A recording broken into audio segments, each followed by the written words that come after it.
Hello students, welcome to SV technology. ఈ వీడియోలో నేను JNTUH BTech second year second sem Java subject important questions discuss చేయబోతున్నాను. ఏ questions చదవాలి, ఏ క్వశ్చన్స్ వదిలిపెట్టాలి అండ్ ప్రిపరేషన్ ఎలా ఉండాలి నేను చెప్తాను. అండ్ ఇంతకుముందు వీడియోలో నేను ఇంట్రడక్షన్ టు ఆర్టిఫిషియల్ ఇంటెలిజెన్స్ కూడా ఇంపార్టెంట్ క్వశ్చన్స్ డిస్కస్ చేశాను.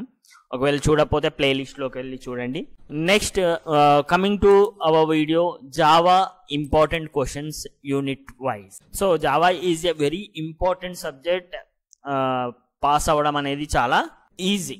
చాలా మందికి టఫ్ అనిపిస్తుంది, కానీ నేను చెప్పిన క్వశ్చన్స్ చదవండి, మీకు ఈజీగానే ఉంటుంది, no problem. Coming to unit 1, all the basics. Unit 1లో మీకు చాలా వరకు బేసిక్సే ఉంటాయి. సో యూనిట్ 1 చాలా మంది ఏం చేస్తుంటారు అంటే చాయిస్ కింద వదిలిపెడుతుంటారు. So don't do that. నేను కొన్ని క్వశ్చన్స్ చెప్తాను, అవి క్లియర్గా చదవండి, సరిపోతుంది. ఫస్ట్ వన్ వచ్చేసి ఊప్స్ కాన్సెప్ట్స్. సో ఇది 5 మార్క్స్కు వచ్చే ఛాన్స్ ఉంటుంది మీకు. ఊప్స్ కాన్సెప్ట్స్ అంటే class, method, inheritance, polymorphism, multi threading, encapsulation, వీటన్నిటి గురించి డిఫైన్ చేసి సింపుల్ ఎగ్జాంపుల్స్ రాస్తే సరిపోతుంది అనమాట ఊప్స్ కాన్సెప్ట్స్ గురించి. సెకండ్ వచ్చేసి జావా బజ్వర్డ్స్. సో ఇది కూడా వెరీ ఇంపార్టెంట్ క్వశ్చన్. ఇది కూడా 5 మార్క్స్కి మీకు వచ్చే ఛాన్స్ ఉంది. జావా బజ్వర్డ్స్ అంటే like tokens in C language అనమాట. లిటరల్స్, డేటా టైప్స్ అట్లుంటాయి కదా మనకు. సో అవి ఇక్కడ మనకు బజ్వర్డ్స్ లెక్క ఉంటాయి. ఆ బజ్వర్డ్స్ని మీరు చదవాల్సి ఉంటుంది. నెక్స్ట్ వచ్చేసి type casting and type conversion example ప్రోగ్రామ్తోని మీరు రాయాల్సి ఉంటుంది. నెక్స్ట్ వచ్చేసి arrays. So in our syllabus we have only 1 dimensional array and 2 dimensional array. So ఈ క్వశ్చన్ కూడా how to create an array, how to initiate and declaration, 1D array కానీ 2D array కానీ programmes కూడా అడిగే chance ఉంటుంది అనమాట. Next వచ్చేసి this keyword. So మనకు దిస్ అనే ఒక కీవర్డ్ ఉంటుంది, దాని గురించి విత్ ఎగ్జాంపుల్స్ తోని మనం ఎక్స్ప్లెయిన్ చేయాల్సి ఉంటుంది. It may be asks for 5 marks. Okay. Next garbage collection. So same like that C++, మనకు సి లాంగ్వేజ్లో గార్బేజ్ కలెక్షన్ అనేది ఉండదు. గార్బేజ్ కలెక్షన్ అంటే ఏంటి అంటే సింపుల్గా అన్నెసెసరీ డేటా ఏదైతే ఉంటుందో మన మెమొరీలో దాన్ని రిమూవ్ చేయడానికి గార్బేజ్ కలెక్షన్ అనేది యూజ్ అవుతుంది జావాలో. ఇది very important question for 5 marks అనమాట. Next parameter parsing and recursion. ఇది కూడా 5 మార్క్స్కే వచ్చే. ఫస్ట్ యూనిట్లో అన్ని క్వశ్చన్ కూడా 5 మార్క్స్కే వచ్చే ఛాన్స్ ఉంటుంది ఎక్కువ.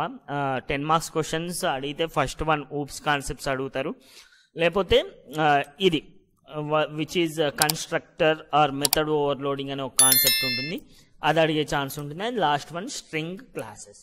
సో ఇక్కడ మీరు ఫస్ట్ యూనిట్లో 9 క్వశ్చన్స్ ఉన్నాయి, ఎక్కువ క్వశ్చన్స్ అని మీరు బాధపడకండి. అన్నీ కూడా simple definitions and simple programs. Maximum 5 marks 2 questions వచ్చే ఛాన్స్ ఉంటుంది మీకు ఫస్ట్ యూనిట్ నుంచి. Okay. So you mostly concentrate on these 2 first questions ఏవైతే ఉన్నాయో, ఊప్స్ కాన్సెప్ట్ ఒకటి, బజ్ వర్డ్స్ ఒకటి, అరేస్ ఒకటి ఎక్కువ కాన్సన్ట్రేట్ చేయండి. మళ్ళీ లాస్ట్లో వచ్చేసరికి ఈ పారామీటర్ పార్సింగ్ అండ్ రికర్షన్ ఒకటి, మెథడ్ ఓవర్లోడింగ్ ఒకటి ఎక్కువ కాన్సన్ట్రేట్ చేయండి. Okay. This is all about your first unit. So coming to the second unit, inheritance. Inheritance types ఉంటాయి మనకు. Multiple inheritance, single inheritance, multiple inheritance, multi level inheritance, hybrid inheritance, ఇట్లా inheritance types ఉంటాయి. ఏదైనా ఒక inheritance గురించి అడిగి ఎగ్జాంపుల్తోనే అడిగే chance మనకు ఉంటుంది అనమాట. నెక్స్ట్ సెకండ్ క్వశ్చన్ వచ్చేసి polymorphism. In polymorphism we have 2 types of polymorphism. One is runtime polymorphism, second one is compile time polymorphism. With examples you have to create. So as of ఇప్పటివరకు నేను చూసిన question పేపర్లలో అయితే ఈ రెండిట్లో ఏదైనా 1 question మీకు కంపల్సరీగా వస్తుంది.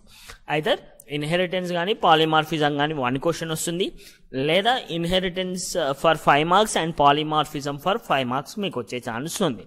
సో నెక్స్ట్ క్వశ్చన్ వచ్చేసి packages. How to create package, how to access package and how to import package.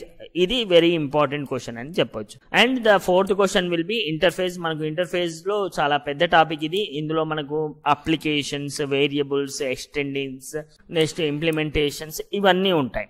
So as per my view, first 3 questions you prefer more.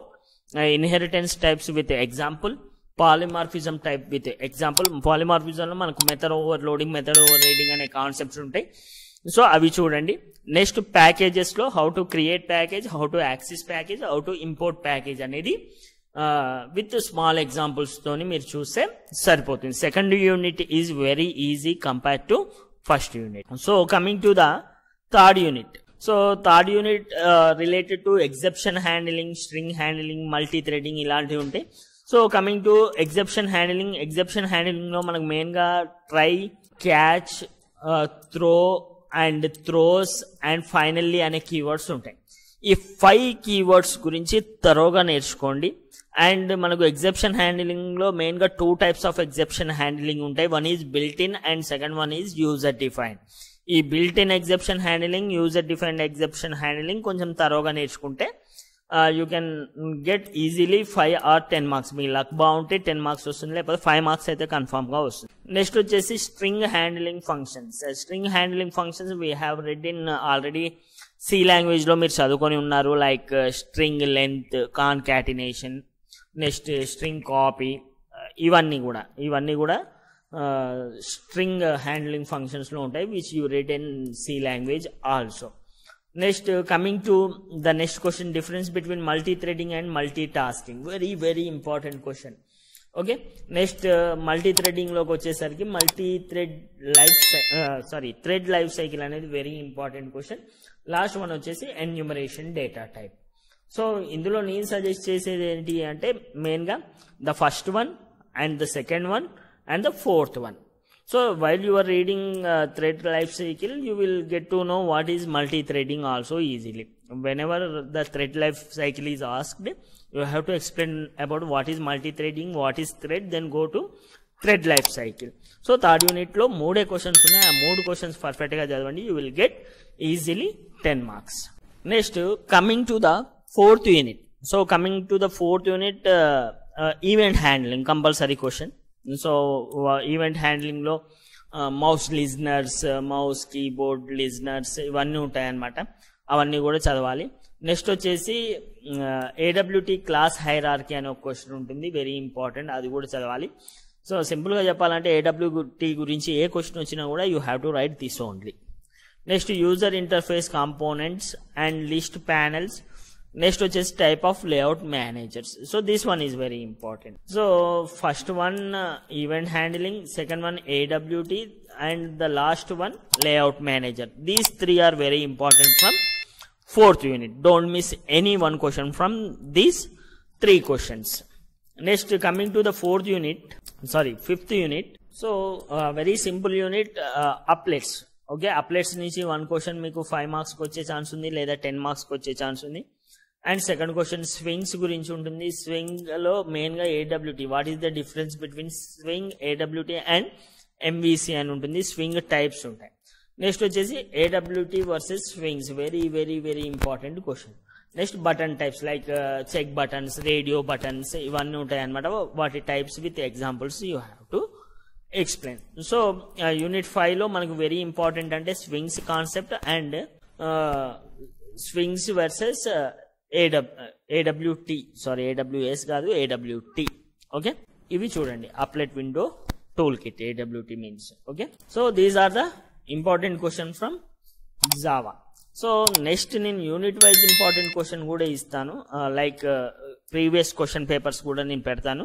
So please do subscribe to my channel and support మీ friends కూడా మీరు share చేయండి. Okay, and మీకు ఇంకా ఏ subject important questions కావాలనుకుంటున్నారో నాకు కామెంట్లో మెసేజ్ చేయండి.